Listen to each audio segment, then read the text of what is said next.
de una coalición internacional dirigida por Estados Unidos, invadieron Irak con el objetivo de derrocar al presidente de este país, Saddam Hussein, y destruir los arsenales de armamento prohibido que supuestamente existían, pero que después de la invasión no encontraron dicho armamento en su territorio. Al mes siguiente, el régimen de Hussein había caído. En diciembre de 2003, fuerzas estadounidenses capturaron a Saddam Hussein. Las autoridades internas iraquíes se comprometieron a procesarlo. Hussein, quien dirigió los destinos de Irak por casi un cuarto de siglo, fue ejecutado el 30 de diciembre de 2006, acusado por crímenes contra la humanidad. Estados Unidos y los demás países de la coalición iniciaron el proceso de reconstrucción de Irak, tanto material como institucional. Sin embargo, no se ha logrado la estabilidad política en este país.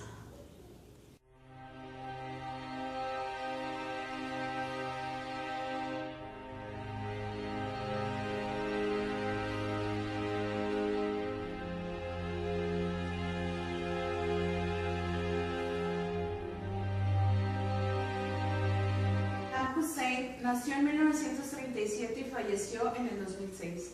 Fue presidente de Irak de 1979 a 2003. Su mandato fue caracterizado por la brutal represión de la oposición interna y su país se vio sacudido por 3 grandes guerras. Durante los primeros años de su vida, Hussein nació en una pequeña aldea muy cercana a Tikrit. En 1955 se trasladó a Bagdad y comenzó a involucrarse en la política.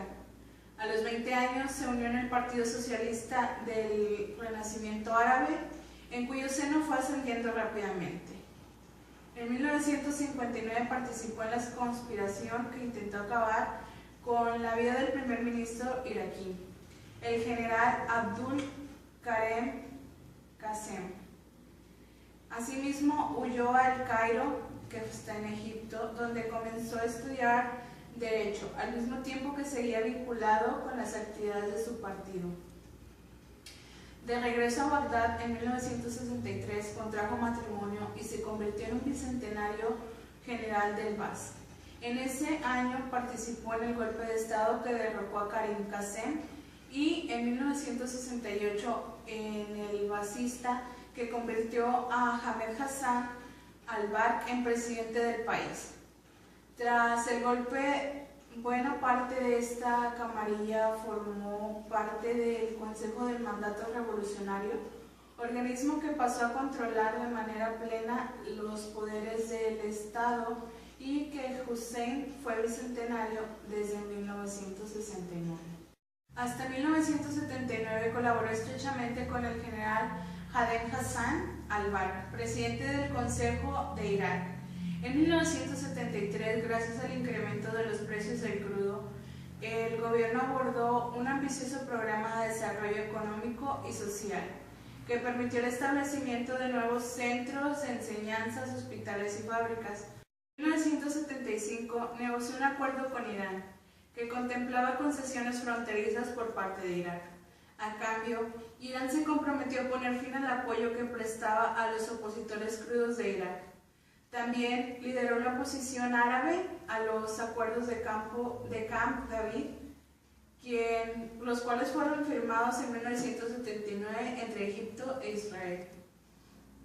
Durante la presidencia de Hussein, según avanzó la década de 1970, Ahmed Hassan al-Barq fue abandonando progresivamente la política, retirándose formalmente de su cargo en 1979. En julio de ese mismo año, Hussein le sucedió como secretario general del Ba'ath, como primer ministro y como presidente del Consejo del Mando Revolucionario y del país.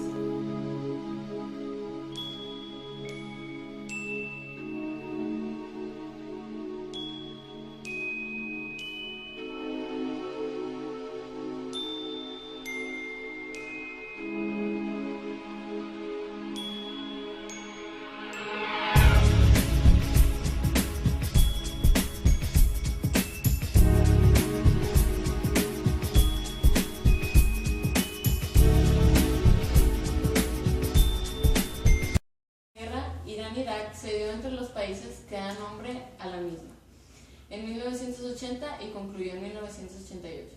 Las principales batallas se desarrollaron en torno al Chad el Arab. A nivel internacional, la preocupación fue máxima por producirse en una zona geocéntrica de gran importancia, el citado Golfo, de donde salen más de 1000 de las reservaciones mundiales de petróleo. En 1979, Khomeini eliminó la ley de protección familiar, viéndose perjudicadas de manera específica el sector femenino. Hacia 1988, Irán contribuyó a la guerra, pero las fuerzas iraquíes lanzaron una serie de ofensivas exitosas. En julio de 1988, Irán e Irak se vieron empujados a aceptar la resolución 598, adoptada por el Consejo de Seguridad de la ONU. Se calculó que la guerra se saldó con 1 millón de muertos, el 60% de ellos iraníes, y casi 2 millones de heridos, y además enormes gastos materiales, dejando su economía muy baja.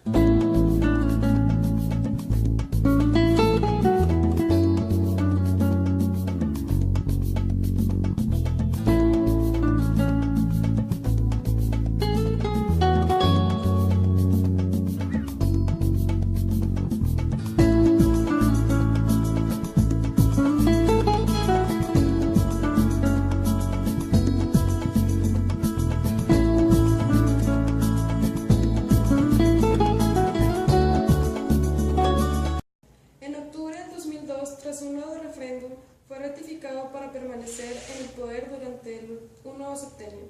Días después, en ese mismo mes, Hussein decretó una amnistía total.